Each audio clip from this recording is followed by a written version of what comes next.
রাজশাহীতে একের পর এক পুকুর ভরাট করে তৈরি করা হচ্ছে বাণিজ্যিক প্লট। নগরীতে পুকুর ভরাটে হাইকোর্টে নিষেধাজ্ঞা থাকলেও তা মানছে না প্রভাবশালীরা। পরিবেশকর্মী ও সচেতন মহলের অভিযোগ, প্রশাসনের নজরদারির অভাবে তারা এমন সুযোগ পাচ্ছে। রাজশাহী থেকে মোস্তাফিজ রকির প্রতিবেদন, জানাচ্ছেন সৈয়দ মাহমুদ।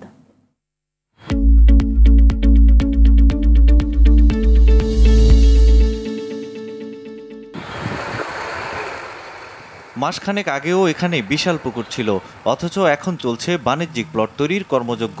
রাজশাহী মহানগরীর ছোট বনগ্রাম এলাকার এই জায়গা রাতের আঁধারে বদলে দেবার অভিযোগ উঠেছে স্থানীয় প্রভাবশালীদের বিরুদ্ধে।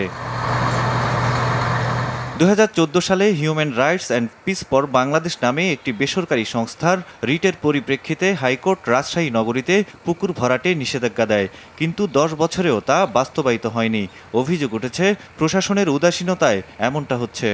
দিনে দুপুরে পুকুর ভরাট চলছে, কিন্তু আমরা দেখছি না যে প্রশাসন এ বিষয়ে কোনো পদক্ষেপ নিচ্ছে বা এটা রোধে কোনো ব্যবস্থা নিচ্ছে। এই নগরীতে কোনোভাবেই কিন্তু আপনার কোনো ব্যক্তি তার নিজস্ব পুকুর হলেও কোনোভাবে এই পুকুর ভরাট করতে পারবে না।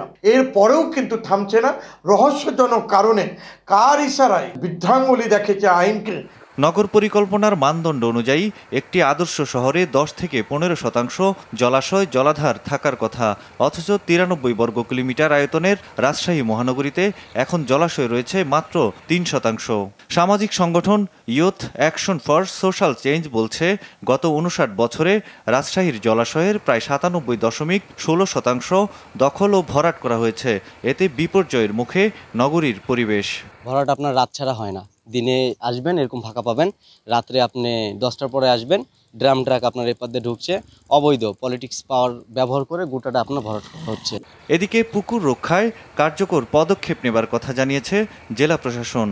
রাজশাহী জেলায় অবৈধভাবে পুকুর খনন কিংবা পুকুর ভরাটের যে কোনো সংবাদ পাওয়ার পরেই সাথে সাথে আমরা আইনগত ব্যবস্থা গ্রহণ করছি।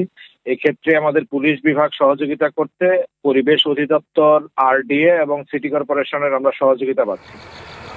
সৈয়দ মাহমুদ, RTV।